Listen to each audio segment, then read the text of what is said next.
السلام عليكم. في الفيديو ديال اليوم جايب لكم كواليس من العيار الثقيل.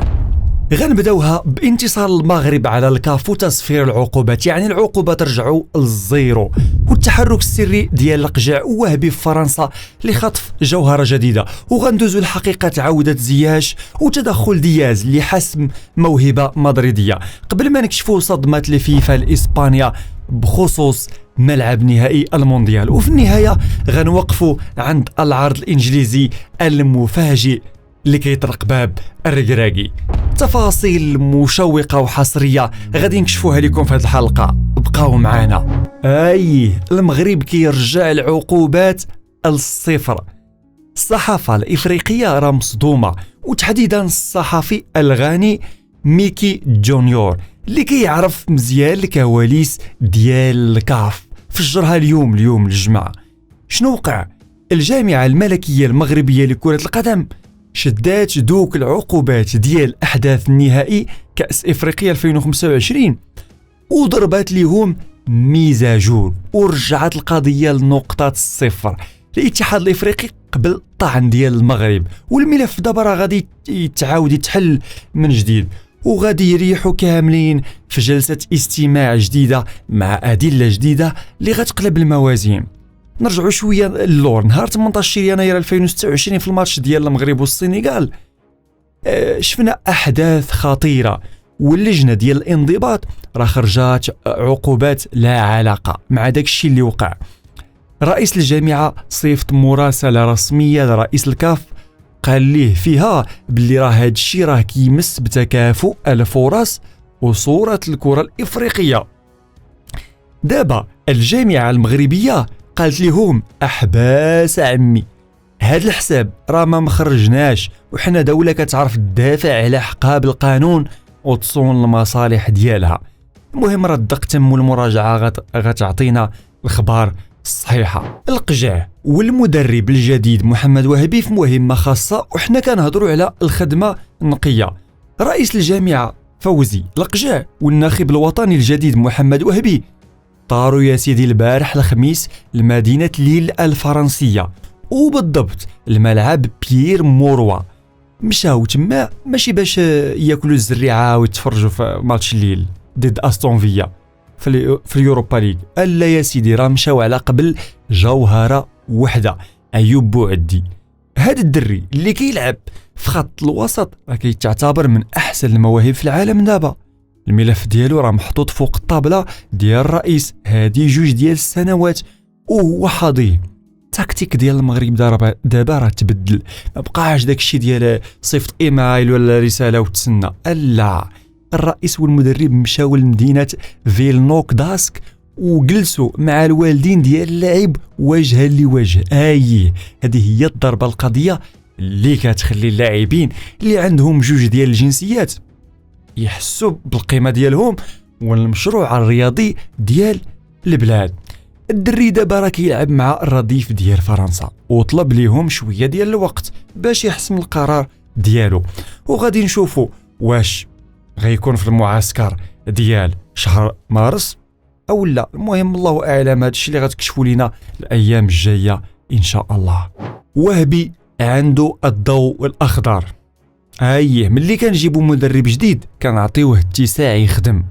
رئيس الجامعة عطى صلاحيات كاملة لمحمد وهبي باش يختار اللعابة اللي بغا هو للمرحلة الجاية اللي غتدينا لكاس العالم 2026.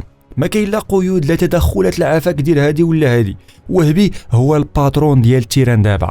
وهنا كنجيو للملف ديال حكيم زياش. بزاف ديال الهضرة دارت باللي الجامعة منعه، ولكن الحقيقة هي أن الرجوع ديال زياش للمنتخب المغربي راه كيعتمد 100% على القناعة التقنية ديال المدرب وهبي. إلا كان زياش واجد الباب راه محلول. زياش باغي يحضر للمونديال للمرة الثالثة في المسيرة ديالو من بعد ما لعب في 2018 روسيا و2022 في قطر، ودابا راه جايين 2 ديال الماتشات وديين ضد الإكوادور وفرنسا، وهما اللي غيبينوا شكون اللي واجد وشكون اللي غيشد بلاصتو. واخا دابا سيدي غادي نمشيو مباشرة لإسبانيا وتحديدا لريال مدريد. كاين سيدي واحد اللاعب سميتو وعنده 18 عام سميتو تياغو بيتارش، عنده اصول مغربيه وكيلعب في خط الوسط. هذا الدري لعب اول ماتش ديالو في دوري ابطال اوروبا وربحوا مانشستر سيتي ب3-0، وبين على المستوى ديالو اللي صراحه واعر بزاف، وخصوصا ملي جا المدرب اربيلوا اللي كان كيدربوا في كاستيا وعطاه الرسميه. المغرب راه كان سباق، صيفط ليه دعوه للمنتخب اقل من 18 سنه، ولكن الدري اعتذر ومشى لاسبانيا اقل من 20 سنه. اسبانيا دابا راه كتضغط عليه باش يسد الباب على المغرب، ولكن الدري راه خرج بتصريح لقناه بي ان سبورتس وعطاهم سيدي العصير صراحه. قال لهم مازال ما قررتش واش اسبانيا ولا المغرب، ومازال عندي الوقت. والسر فين كاين؟ السر كاين في غرفه الملابس ديال ريال مدريد.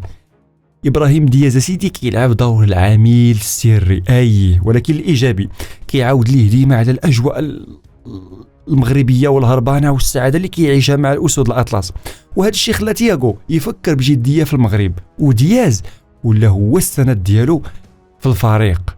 ونبقاو دائما في السياق ديال المواهب، حيث خرجت تفاصيل اخرى البارح الخميس 12 مارس كتاكد سيدي داك الشيء اللي قلناه على زياره وفد الجامعه لفرنسا. الماتش اللي تفرجوا فيه انتهى بواحد 0 لصالح استون فيا الانجليزي. اذاعه راديو مارس اكدت باللي هذا التنقل ديال رئيس الجامعه والمدرب الوطني للملعب القريب من الليل الهدف منه اقناع ايوب بوعدي بحمل قميص الاسود. هذه الاستراتيجيه ديال الجلوس مع العائلات ولا ترى ماركه مسجله ديال المغرب وكتجيب نتائج. الا مشات الامور كما خطط ليها يقدر هذا الدري يكون من المفاجآت ديال معسكر مارس، واخا هو طلب مهله، حيت حتى منتخب فرنسا الرديف راه كيعيط ليه. معركه كسر العظام دابا راه كاينه بين المغرب وفرنسا ومازال مستمره، والايام هي اللي غتورينا النتيجه وشكون غادي يختار. واخا غادي نمشيو دابا للفيفا كترفض البرنابيو للنهائي. هذا الخبر غيخلي المغاربه يبتسموا. الصحافه الاسبانيه كشفات باللي لجنه التفتيش ديال الفيفا اللي جات تشوف البنيات التحتيه ديال المونديال 2030 اللي منظمينه المغرب اسبانيا البرتغال تحفظات على ملعب سانتياغو برنابيو باش يحتضن الماتشات الفاصله بحال نصف النهائي والنهائي. علاش؟ اسيدي بسبب الموقع ديالو اللي مخنوق في وسط المدينه والزحام. الفيفا عجبها ملعب متروبوليتانو ديال اتلتيكو مدريد حيث بعيد وفيه مساحات فين يحطوا الطوموبيلات ديالهم ويديروا انشطه ديال الفيفا. والطامه الكبرى لريال مدريد هي ان الجيران محيط البرنابيو رفع قضايا في المحاكم بسبب الصداع وازعاج ديال الجيران، واخر حكم قضائي منع النادي من بناء مرآب تحت ارضي. هذه راه ضربه قضيه لريال مدريد وللاتحاد الاسباني اللي كان باغي النهائي تم بزز. الفيفا غادي تعلن على الملاعب النهائيه قبل المونديال ديال 2026، والمغرب راه كيوجد التيرانات ديالو على اعلى مستوى وبمساحات شاسعه، وهذا الشيء كيقوي الحظوظ ديالنا باش نلعبوا ادوار اكبر في هذا التنظيم المشترك ان شاء الله. وغادي نختموا هذه الحلقه وهذا الفيديو بهذا الخبر اللي كيبين قيمه الاطار الوطني في العالم. مصادر اعلاميه كتقول باللي والد الركراكي دخل لاهتمامات اداره نادي توتنهام هوتسبير الانجليزي. الفريق سيدي كيعاني من تذبذب في النتائج في الدوري الانجليزي، والاداره ديالو كتقلب على الحلول باش ترجع التوازن. واخا الركراكي عمرو درب في انجلترا او اوروبا، ولكن الانجازات العالميه اللي دار راه خلات كبار القاره يراقبوه. هذا الاهتمام كيعني باللي المدرب المغربي ولا مطلوب في التوب ليفل. والايام الجايه راه غتكشف واش غنشوفوا الركراكي كيقود فريق البريمير ليغ في مرحله جديده في المسيره ديالو المهنيه او لا. وحنا هذا الشيء اللي كنتمناوه ان شاء الله نشوفوه في الدوري الانجليزي، حيت الدوري الانجليزي راه ماشي شي حاجه سهله. الدوري الانجليزي راه شي حاجه كبيره في الكرة العالمية. وصلنا لنهاية الحلقة خوتي خواتاتي المغاربة. إلا عجبكم هذا التحليل وهذه الحصيلة ما تنساوش تشتركوا في القناة وتخبطوا داك اللايك وتخليوا لينا الآراء ديالكم في التعليقات. راه هذا الشيء كيشجعنا بزاف باش نجيبوا لكم ديما الحصري والأخبار الجديدة.